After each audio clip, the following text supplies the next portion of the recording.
Olá! Hoje a gente vai mergulhar a fundo no capítulo 1 do livro O Segredo Sombrio da Mente, do Márcio Bringente. Esse capítulo fala de uma luta silenciosa que muita gente vive. Sabe aquela persistência de sentimentos ruins, mesmo depois de uma transformação espiritual profunda? Pois é, vamos descobrir juntos por que isso acontece. E a gente já começa com uma pergunta que, olha, talvez seja bem familiar. Porque mesmo tendo a certeza de ser uma nova criação em Cristo, aqueles ecos de culpa e medo continuam aparecendo. Exatamente esse o nó que a gente vai tentar desatar aqui. E aqui veio o ponto central, a grande revelação do capítulo. O tal segredo sombrio não está no espírito, mas na mente. Pensa assim, a mente pode continuar rodando um software antigo, cheio de bugs, mesmo que o hardware espiritual seja novinho em folha. É um conflito entre a nossa realidade no espírito e os velhos hábitos da mente. Ok, então vamos entender melhor isso. O que é, afinal de contas, esse tal de eco do velho homem? O capítulo nos convida a descobrir a verdadeira natureza desses pensamentos que insistem em nos assombrar. E para entender isso, a gente precisa partir de uma base sólida que está aqui nesse versículo. A escritura é clara.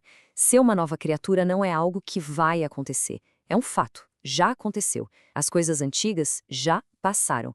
Esse é o nosso chão, o ponto de partida que não dá para negociar.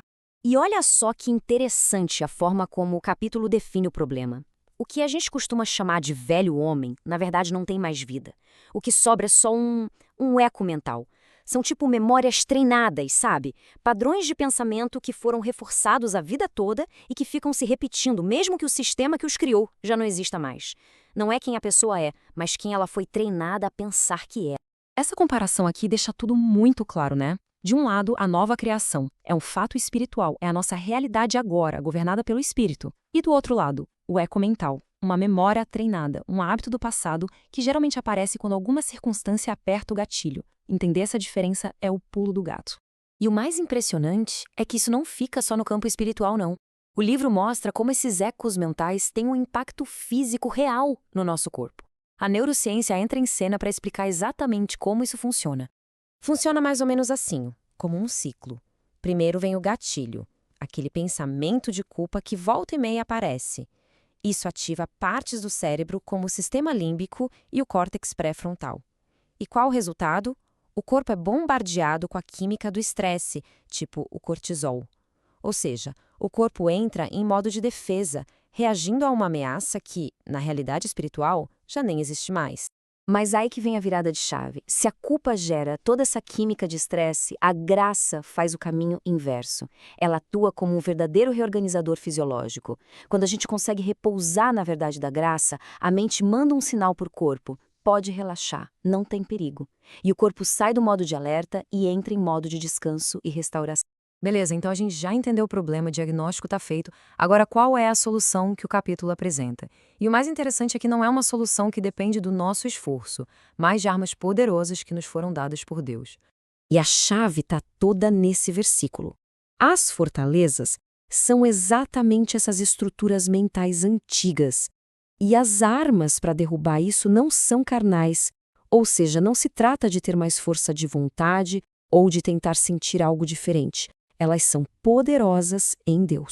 Então, como é que se usa essas armas? O capítulo explica que não é uma luta corpo a corpo. Essas fortalezas mentais, elas não são vencidas na base do esforço emocional. Elas simplesmente se dissolvem. Como? Quando a gente contempla a verdade, repetidamente. Por isso, a renovação da mente não é uma batalha, é um processo de alinhamento. É a gente concordar com aquilo que o nosso espírito já sabe que é verdade. E isso nos leva para a parte prática. Como é que a gente faz isso no dia a dia?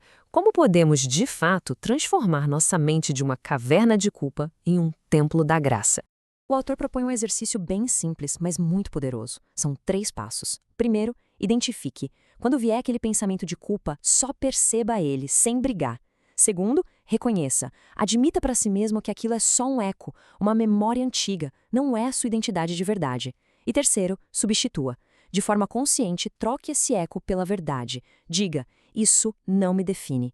Em Cristo sou nova criação. É um ato de realinhar, não de lutar. E tudo isso culmina nessa declaração profética, que é muito poderosa. É bem mais que uma frase de efeito, sabe? É uma nova declaração de identidade. um decreto sobre qual é o verdadeiro propósito da nossa mente. Ela não é uma caverna para abrigar ecos sombrios, mas um santuário para a presença da graça. E para a gente fechar, fica essa pergunta que muda tudo. E se a maior batalha mental que a gente enfrenta for apenas um eco? Um eco de uma guerra que, na verdade, já foi vencida. Pensar nisso muda toda a perspectiva, não muda?